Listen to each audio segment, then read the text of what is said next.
Nobody's watching, but I'm still going to say this. Just leave it out there. Why not? Anyway, the ultimate, most amazing, successful con man, huckster, vaporware salesman, Elon Musk, is now running Trumpistan. And the fantasy world is just in full swing. So if Bibi Netanyahu publishes some plan for Greater Israel, including fantastic UAE or Dubai-esque kind of developments in Gaza and so on, with high-speed rail and ports being constructed and all this kind of stuff, and all this happening during peak oil, peak steel. I mean, we're not out of any of this stuff yet, but it's getting there. And production is down. So Trump puts a tariff on steel when production of steel worldwide is going down. So it's not like America's just going to be able to ramp up and make enough steel for its growth economy model anytime soon, if ever. But somehow tariffs are going to solve the problem. So you can't get eggs anymore. They're going to be $50, $80 a dozen soon. People just don't get it. Even though it's on ABC News, it's such an idiocracy. People are so utterly ignorant and so completely caught up in the infotainment propaganda machine that they can't see the forest for the trees. They can't even see the trees. So it's really sad. When capitalism finally explodes and blows up, this whole global socioeconomic religion that we're completely faithful to, it's going to be like a gigantic kinetic hypersonic missile, hitting the ground. It's just going to vaporize everything. We don't have to worry about the nuclear fallout yet. We can wait for the nuclear power plants to melt down for that, or a nuclear war. But when this crashes, it's going to be devastating. People are going to be in shock, which is unbelievable. That's what's shocking to me, is that people will be in shock, that they didn't see it coming, that they refused to learn about any of this. And we're surprised by it. I wasn't surprised that Trump got reelected at all. I kind of thought he would for sure. But, just nobody's interested. There's this really good guy I follow. He's called Grossman. Grossman was a Marxist theorist, Heinrich Grossman. So he was born in 1881 and died in 1950. He was a Polish economist, historian, and Marxist revolutionary active in Poland and Germany. His key contribution to political economic theory was his book, The Law of Accumulation and Breakdown of the Capitalist System. So imagine that. He was theorizing about this a long time ago. So this is all about these boom and bust cycles, a recession on average every 10 years in the capitalist economy. Anyway, there's a guy on Medium and Substack his Substack is called Grossmanite. And he goes through these theory and data, and he updates it with contemporary data, and shows how these ideas were very prescient, and it's playing out the way these people thought it would. So anyway, that's something interesting to follow. But anyhow, yeah, it's gonna completely explode very quickly. So everybody's in the blogosphere is going out and telling you all about all the bad things going on and what the problems are and all this kind of stuff. Meanwhile, we do absolutely nothing because we're still pretty comfortable. So for a while, we can survive on hopium and unicorns and all that. But basically, the big problem is that the capital on capital, or returns on capital, is topping out. And pretty soon the whole game is just going to collapse. So all these vaporware fantasies of, the greater Israel, how beautiful it's going to be, and the resorts and all that stuff. You'll be able to take a gigantic cruise ship through the Mediterranean and then go to a gigantic shopping mall in Gaza and buy a whole bunch of garbage.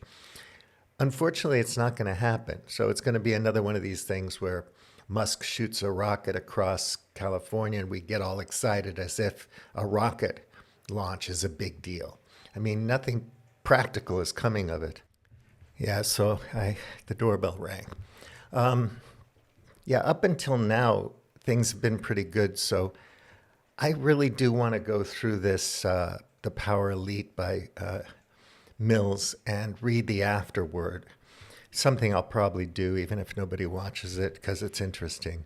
It represents my mind, my worldview in the 90s when I was doing business, the early 2000s, and just to see how things turn around. You believe one thing, you believe in progress in a certain sense at a certain period, and then it all just shifts and turns around on a dime.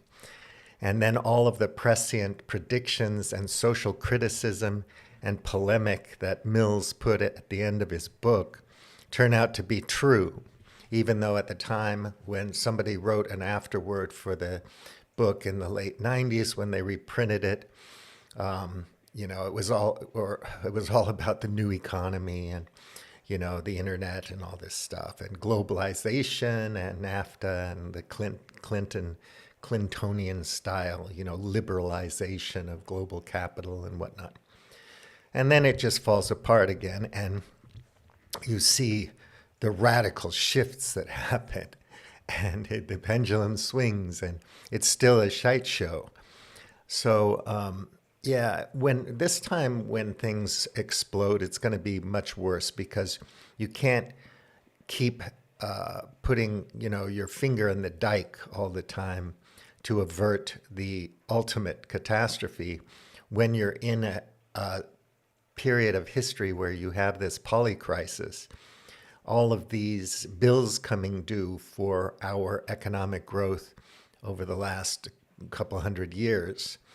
The energy spike and all that kind of thing. So we're getting to the point where it's not going to work anymore, and there won't be anything that liberal reformists can do. So a Bernie Sanders won't help. Yanis Varoufakis DM25 is not going to help. You can't reform it anymore. It's just, none of it's going to work. It's just going to fall apart and explode. And it's going to be nasty. So, but in the meantime, while they're fleecing us and robbing us and picking our pockets and planning how they're going to get rid of people, because at the end of the day, you don't need people anymore to buy anything or to make anything. You just have robots and AI. So you have the terrestrial, dystopia coming along. And you're not a part of that because you don't know how it works. So at some point, the idea that all these jobs are going to come back, you're just firing federal employees right and left without thinking things through or having anything to replace whatever might be needed. Where are you going to hire the new people? You get a whole bunch of kids, Musk fans, to come in and do something. I don't know. It doesn't make sense. Usually you'd plan these things through, and it would take time. It might take several administrations to see it through, several generations, but we don't think like that. They're going to try to take everything they can as fast as they can, because deep down they know their system is untenable, and that our global system is metastatic now. The growth has gone out of control to a point where the destructive elements of it are so profound and devastating to complex systems that there's nothing you can do to fix it anymore. And there's no desire to fix it. And the idea of fixing it would require, like I said, generations of effort, well planned, well thought out. People would have to be committed to it. And that would require an educated population of people that understood what's going on, and they're going to gut education. So the idea is to make you more ignorant, and then you can just believe in Jesus and so on.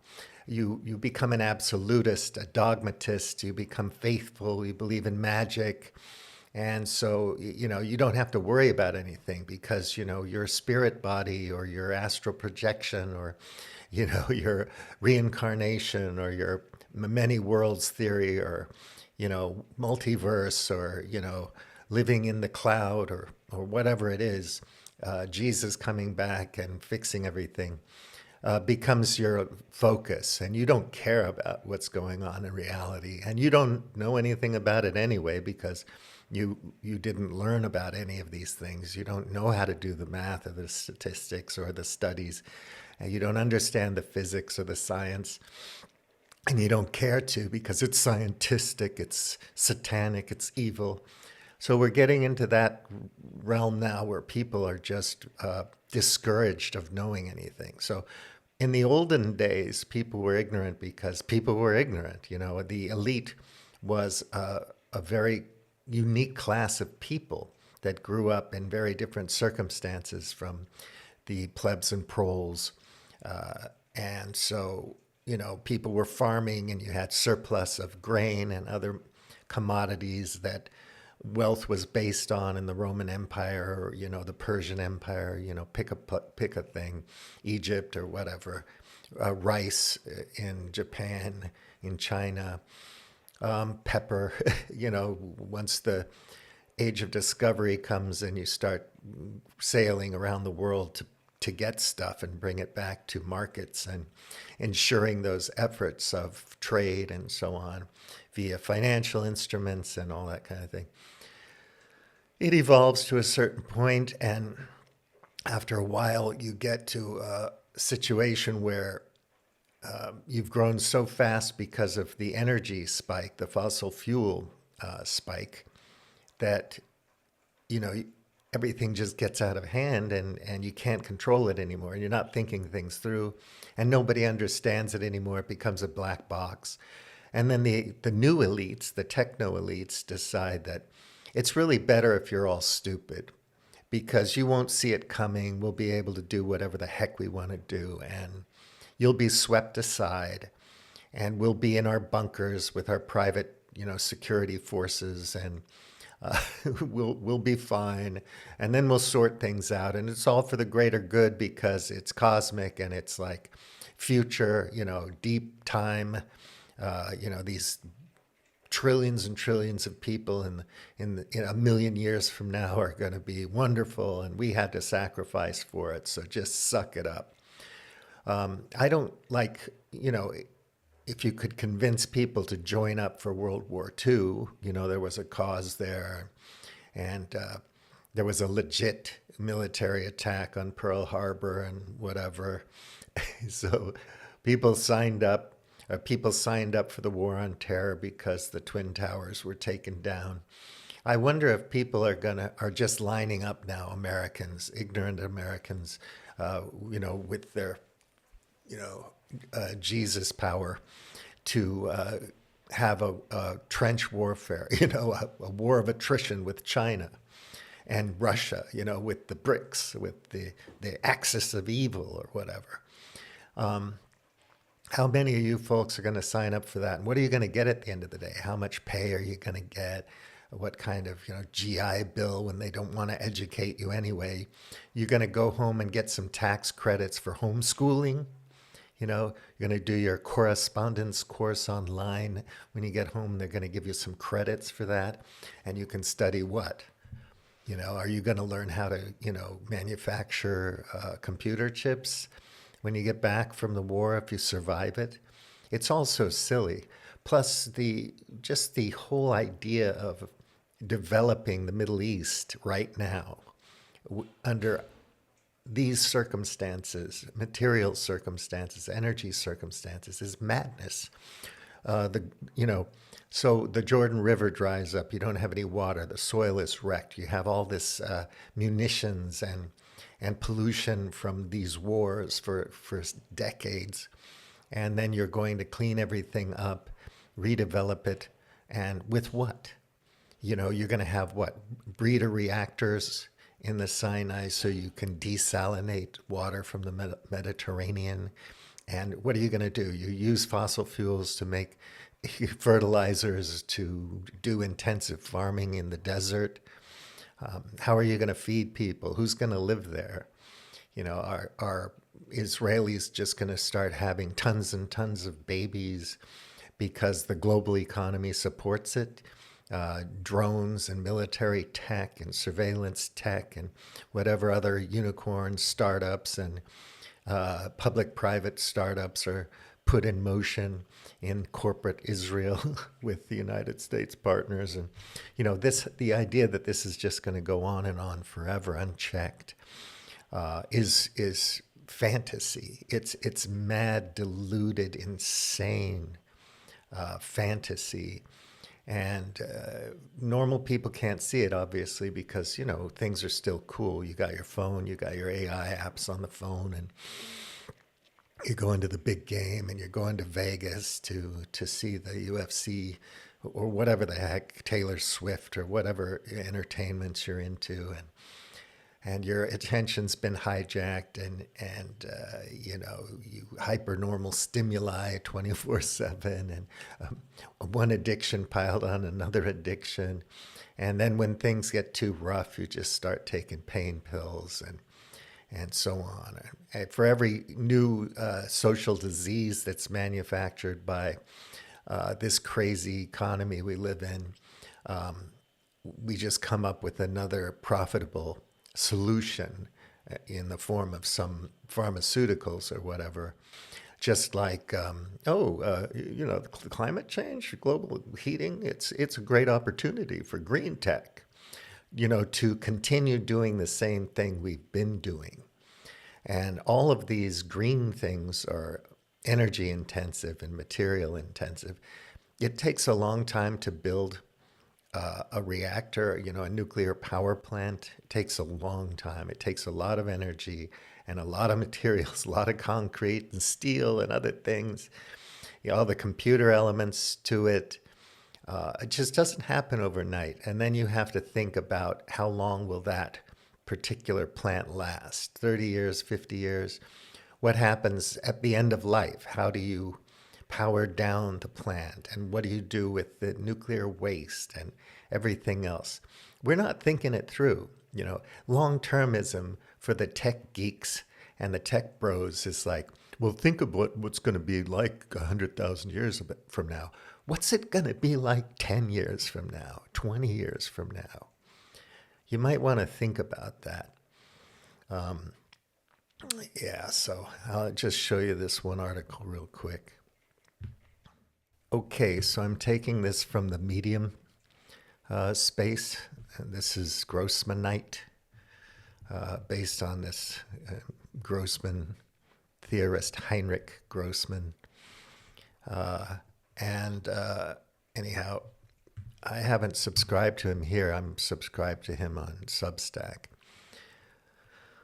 But anyhow, it's kind of legible and viewable here, so I'll look at it here. But there's a lot of data in here. It's all modern, up-to-date data that he extrapolates from using the theory and analysis developed by Grossman. And obviously it's Marxian, right? It's Marxist theory. And people think that's satanic and they're scared of it, but they don't know anything about it. They're just ignorant. Anyway, capitalism's going to explode in your face, so you're going to lose limbs, and you're going to need trauma centers. You're going to need help. But you don't have to believe it. Just wait. Just hang out and have fun. Rearrange deck chairs. Buy some champagne. Listen to the band. Have a good time. Party hardy like it's 2029. We can have a digital version of Prince come along, and we'll remaster that song, and we'll celebrate heartily until the whole thing just explodes. So, he's talking about the evolution of production from labor-oriented mechanization to supervise automation is abolishing the source of exchange value and profit to capitalists' veiled theft exploitation of commodity producing laborers' time, labor time. So this is a big shift. And these tech guys with their AGIs and AIs and their billions of dollars of investment, there's a lot of capital just sitting around doing nothing because you can't exploit labor to make stuff, commodities to sell to the laborers anymore. That's not the business model. It's returns on capital. So it's the markets, it's derivatives, it's bonds, it's debt, it's modern monetary theory, it's printing money, quote unquote. So anyway, but basically, according to these analysis and theories, the historical process is not reversible. So it's you absolute rising productivity, cheaper to produce commodities in order to offset falling profitabilities initiated by previous expansions in production. That whole thing is going away. And none of these like socialist or democratic socialism or socialist democratic things or just these reformist kind of liberal, democratic, neoliberal kind of reforms can actually stop this. It's just, it's just a stopgap measure that won't last very long. So yeah, U.S. nonprofit, non-financial sector changes in the organic composition of capital, OCC, rate of surplus value, ROSV, and the rate of profit, ROP, 1945 to 2020. So you can look at this data, right? And it's quite interesting. And here's the long depression coming up. So robot prices versus labor cost. So labor cost just keeps going up, regardless, even if it's not enough for you to survive in today's world and pay your insurances and so on. But the robot prices keep going down. It's just a better use of capital to invest in robotics. So find a factory anywhere in the world built in the past 5 years. Not many people work there. So he's from McKinsey, and that's just about as mainstream as you get. And that was 2017. And, I saw it in China and other places. I was in China in 1980, and it was very backward, poor. On the highway going to Beijing, you had only a few cars, and you had people with watermelon stands on the highway, selling watermelons and vegetables. And now you have high-speed trains from Hong Kong to Beijing and so on, and lots of traffic and electric vehicles. And as I said before, imagine the materials, the energy required to give all the drivers in China an electric car. And how are you going to maintain them and replace the batteries and all that kind of stuff, recycle materials, whatever. Percent of total private payrolls, so services up here, manufacturing, so jobs, manufacturing. From 2016, all my friends in Hong Kong, Trumpists, were jobs, we need manufacturing jobs. Look, the neoliberals and the corporatists and the oligarchs and the tech bros, they don't give a fuck about your job. They're going to go where the labor's cheap, as they did. Thank you, Reagan. Thank you, Clinton. Thank you, Bush. Thank you, Obama. They're all the same. I listened to Chris Hedges on that score. And here you have it, construction just going along like this. And it's going to go down because at some point steel becomes a problem and concrete becomes a problem and diesel fuel becomes a problem, and so on. So if you're energy blind and materials blind and stocks and flows blind and systems blind and all that kind of thing, you won't understand any of this, but you could learn about it easily. Manufacturing value added as a percentage of GDP in selected countries to 80 to 2018. China's up here. Germany's just falling off the map. It's going down. Japan, same thing. UK crashing. Look at that. From 24.6 to 8.9. India just kind of chugging along about the same. And the United States chugging along and just falling through the bottom. So it's fantasy, it's vaporware, but you want to believe it. They tell you some bullshit and you just suck it up because you're hearing the BS all day long, 24/7. And because, they're lying to you 24/7, gaslighting you 24/7, you don't know what else to think. You just parrot what they tell you. And that's that. I watched CNN for 5 minutes this morning just to see what was going on with them. And the propaganda is just insanely ridiculous surrounding Ukraine and whatever. Oh my God, what a horror story. And I just don't think Americans are going to be lining up anytime soon to be cannon fodder. There's nothing to believe in anymore. And when this thing blows up, when the Trump thing blows up and the Vance thing blows up, you're going to have this bizarre Christian white ethno-state in the United States, Balkanization of the U.S., who knows, civil wars, whatever. It's going to be just a horror story. But you don't think it's going to happen because, it's so resilient and we've had progress for many years and things have just gotten cooler and cooler. Look at the technology in my Dodge truck. Isn't that cool? And, all these neat things that you can get from Amazon, Temu, and whatnot. So you're happy, it's all still working. When that starts not to work, then it's going to be, oops. I went from, ordering anything drop shipped to my house in 10 minutes to scrambling around trying to figure out how to build a community garden so I could eat. World rate of profit from 60 to 19. And this is aggregated country profit rates, PPP exchange rates, balance panel. And you can just see how it's going. There are cycles, obviously, but it's just falling through the basement. And you just can't keep playing the scam. The Ponzi scheme, eventually it breaks. And what we're doing is borrowing against the future, but it's not the real future, long-termism. It's 10, 20, 30, two or three generations down the road until it's all completely FUBAR.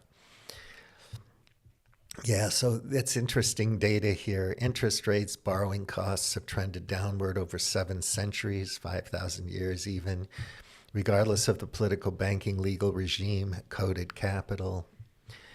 Interest in the form of profit parasitically siphoned from value originating in commodity production. And you can see GDP, weighted percentage, and all that.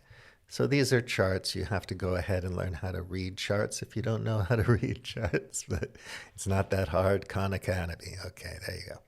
The decrease in interest rates is a symptom of the annulment of capital only in as much as it is a symptom of the growing domination of capital in the process of perfecting itself, of the estrangement which is growing and therefore hastening its annulment, Karl Marx. Hey, 19th century, okay? And maybe some of this is Greek to you, but it's not really hard to understand. It's pretty accessible English there. The rate of interest is related to the profit rate in a similar way as the market price of a commodity is to the value or labor time. The general rate of profit, in fact, reappears in the average rate of interest as an empirical given fact, Heinrich Grossman. So, we've known about this stuff forever, but we don't want to see it because you wouldn't, if you're a capitalist, you wouldn't want anyone to think about this stuff either. It's just too lucrative. You can get so wealthy and have so much power, and it's a wonderful life when you have that power and wealth.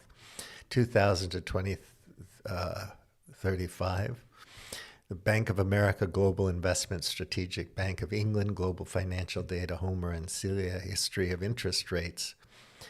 So GDP growth rates in the high-income countries are trending towards and already closing in on zero, having averaged around 6% in the 1960s and below 2% since 2000. So your jobs and your growth and everybody getting rich, it's bullshit. It's vaporware. Not for you, my friend, but for the people who already are experiencing high rates of capital on capital return. They're going to be able to fleece the world for a while. And that's exactly what they're doing. Make no mistake about it. It's not about efficiency. It's not about graft. It's not about corruption. It's about their corruption. They're being able to take advantage while they can. And they know what they're doing.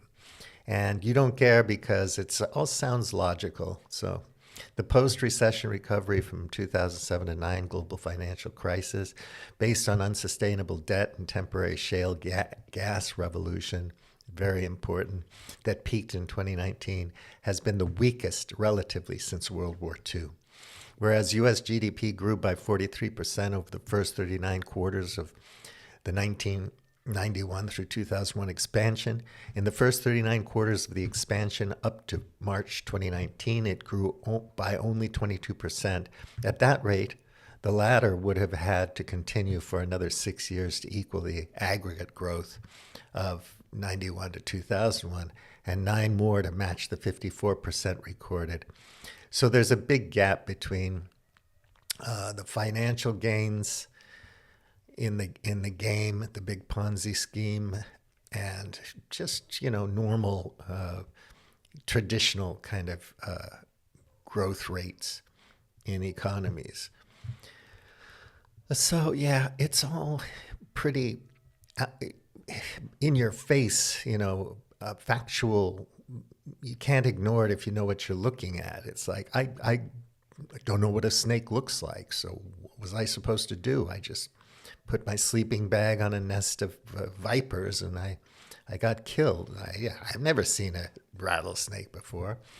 This is all Greek to you. Politics, you don't care about politics or economics, but it cares about you.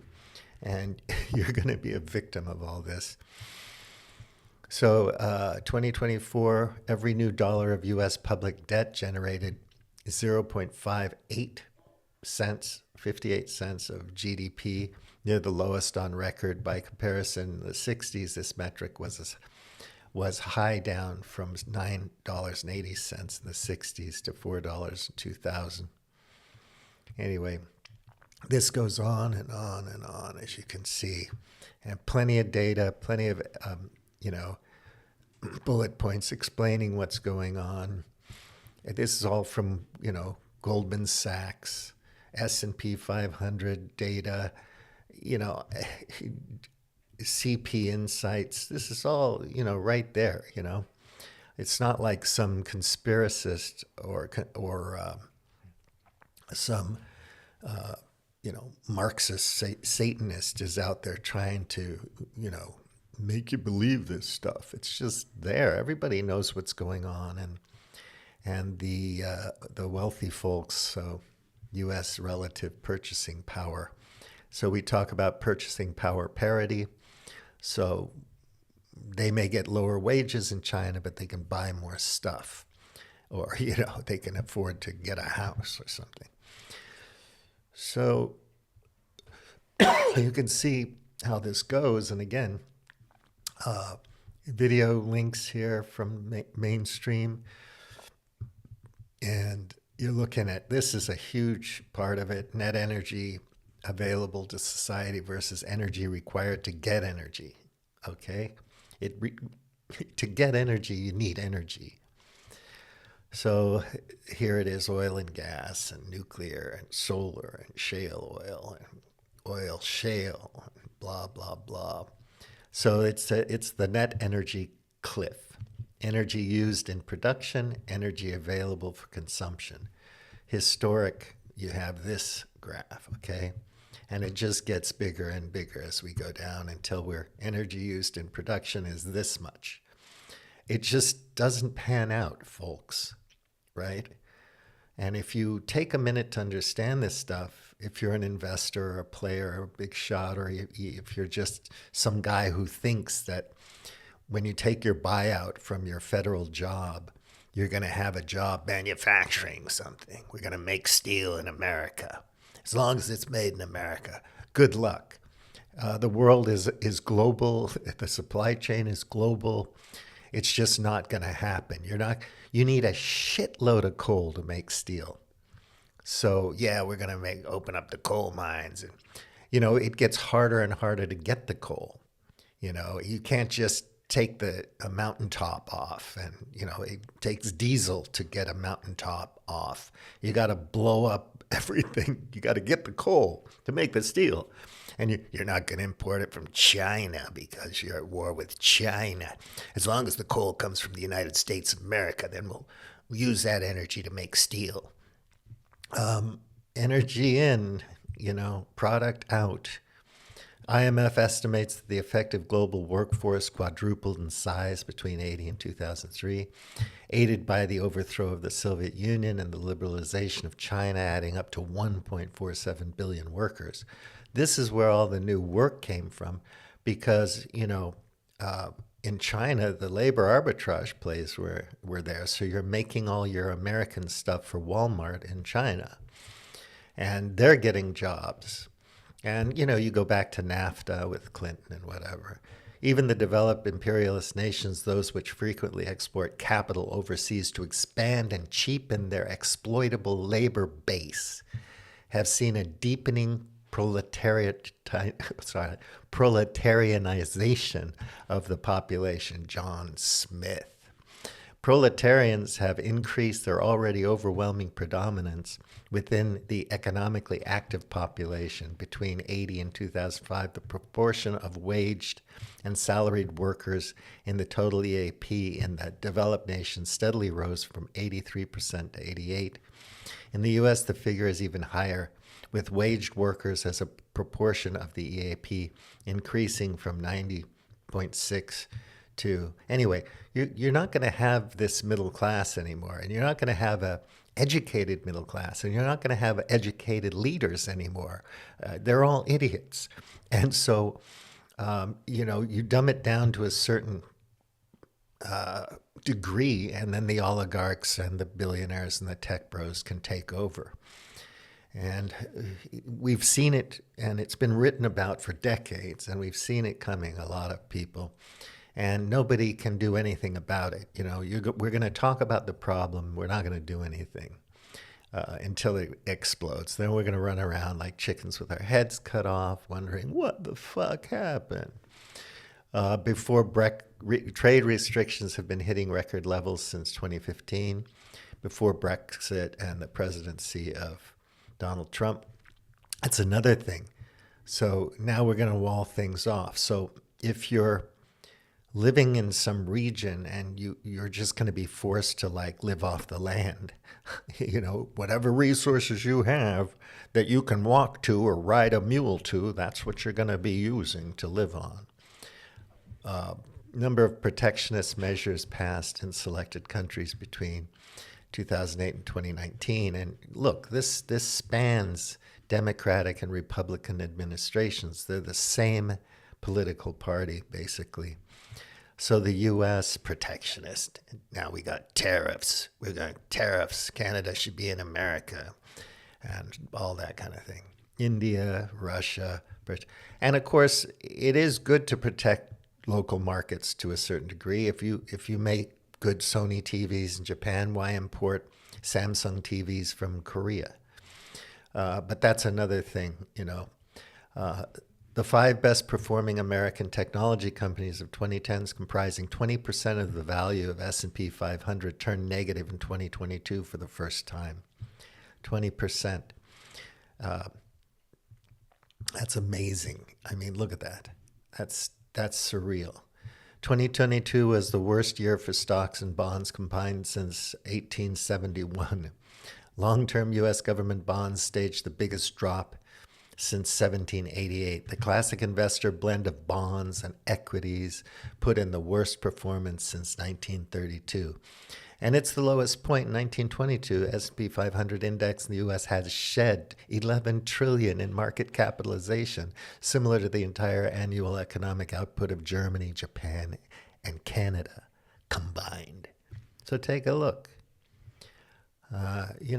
This is this is for real, folks, and it's just the logic of the system. The failure, the absolute collapse of this system is baked into the system. It's not. It's a feature, not a bug. So, the housing bubble in 2007 and 2009, the dot-com bubble here, and then the AI bubble is bigger than the 90s tech bubble. So now we're going to ride that. And you're not playing this game. You're not invested in it. You don't have the capital to play. So you're shit out of luck, man. Global debt, 2.5 times higher than the global money supply. That's surreal. It's just, everything here is just, if you had any knowledge at all, you would be wondering what the heck. And if you had money and capital and power, you would be saying, I'm going to, like Bill Gates, I'm going to buy all the land I can. Who knows if he can enforce his ownership contracts in the future? Who knows? But he's gonna try to be the guy who rents you the plot of land that you're going to put your potatoes, plant your potatoes in the future. Money supply, very liquid money such as cash, traveler's check, rose, blah, blah, blah. Anyway, this pretty much covers everything. And it's an amazing article. I would look at it and think about it. So the Fed itself started to operate at a loss in October 2022 with its long-term assets fixed at lower rates, but its short-term liabilities of money owed burdened by rising interest rates, putting it on a course to have negative tangible equity liabilities exceeding assets for the first time. And then, you can click away to all of the hyperlinks and it's all Wall Street Journal and whatever. So, it's mainstream. Meant for Treasury, Fed surplus is $100 billion plus annual revenue source for the first time. That's the annual budget of NASA. So they'll just take NASA apart and give all the money to Elon so that he can fleece the world for vaporware. Look, I shot another rocket up. 1970 technology, but wow, it's cool. Not engineering, not technology. Obviously, the technology is far superior, the computers and the chips and all that. Housing is a thing. Treasuries, the difference between 10-year and 2-year treasuries turned negative on 6 July 22 for a record 700 days. So this is from a post on X. Recessions tend to show up in the data a few months after the yield curve finishes uninverting, which appeared to be happening at the end of July 2024. Yeah, the Chinese yuan, so de-dollarization and how people are going to be trading and what the value of their currency is going to be worth and so on. What are you going to peg it to? We're going into uncharted territory. We haven't thought things through. We haven't come up with anything new to replace what we've known for the last 400 years, and in particular since the, 19th century industrialization of the world and fossil fuels. We have no idea. Fitch downgraded U.S. credit rating. How a bomber came to cost billions, this whole thing. And it's interesting, the power elite, when he gets into his polemic, his social criticism, Mills, he's touching on all these things. from a sociological and socio-political perspective, and it makes total sense. And he published that in 1956. So he was working on it long before then. And for people who know how these things work, it's obvious, you see it. How much Ukraine assistance has been spent in the United States, okay? So spent in the U.S., 69,264. That's in the military-industrial realm and all of the spin-offs and feeder companies, supply chains there. And 44 spent elsewhere, including Ukraine. So that's the game. That's the game. It's not about whether Putin is evil or the next Hitler or whether he's a dictator or whether he was elected fairly or any of that. It's not about freedom and democracy. It's about the money transfers. Okay, so I've talked about this a lot, but this just shows it all so clearly. So these are all the military-industrial complex, and other big corporations. So UK Ministry of Defence, MOD, procurement budget spent on its top 10 suppliers. So this is the source, MOD. Think tank Commonwealth reported in 2023 BAE Systems pays 14.35% of its own R&D costs, and Kinetic, 4.5, all this stuff. BlackRock, Vanguard, State Street owned a combination average of 16% of the shares issued by weapons sectors. So there you go, folks. You don't own any of it. You're not even part of this game. You're just going to get crushed by it. 4 decades of decline in corporate tax rates. Boom. U.S. market share by firm. So again, this is interesting because you have, Google and Verizon and Apple and Facebook. It's just these things, it's the cloud capital that Varoufakis talks about. Major U.S. banks, building societies, and so on, how that's tanked. Capitalist competition itself leads to monopoly. Peter Thiel's 0 to 1 book, primarily offsetting falling profitability through expanded production and efficiency gains via economies of scale.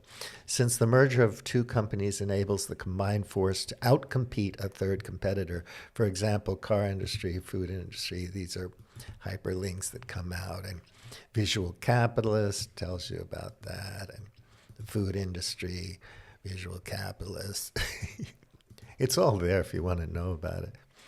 So this is really well put together.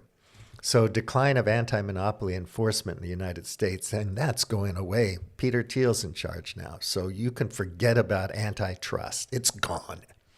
There won't be anything there to regulate the banks or the hedge funds or these Ponzi schemes. It's gone. So watch yourself, watch your back, get your garden sorted out, get your generator, start to prep, because you're going to be blown away. And I don't know if your kids are going to have a good deal working, fighting China and coming back and, being an autodidact on the internet to get some skill for whatever they need you for before the robots take all the jobs. Oh, man, I laugh at that because it sounds so science fiction and conspiracy theory-esque, but it's actually happening. Domestic mergers in China, again, China state versus private company tracker. So, it's capitalism with socialist Chinese characteristics. Since the private sector is losing its ability to employ value-creating, commodity-producing labor, it does so only if profitable. Remember, the labor is where the profit comes from. Okay? Society must take over responsibility for employment via governmental departments and social enterprises. So Trump's going to fire all these things, dismantle this. The social enterprises are gone, enabling actual full employment. That whole thing, the welfare state, it's going away. Full employment and capitalism discounts, blah, blah, blah. So that's going away. So all the welfare states in Europe, they're going to be gutted, destroyed. Since the workforce is now almost entirely service-based, hi, fast food, yay, quesadilla with cheese on the outside, economic or massage therapy, meditation guru, whatever, established or prostitute OnlyFans with a compatible system whereby value is created not by for-profit commodity producing, but by break-even utility production. Since fiat currency is dying a natural death, with cash also disappearing in relative terms, we're all going to have digital wallets, right, with whatever is there.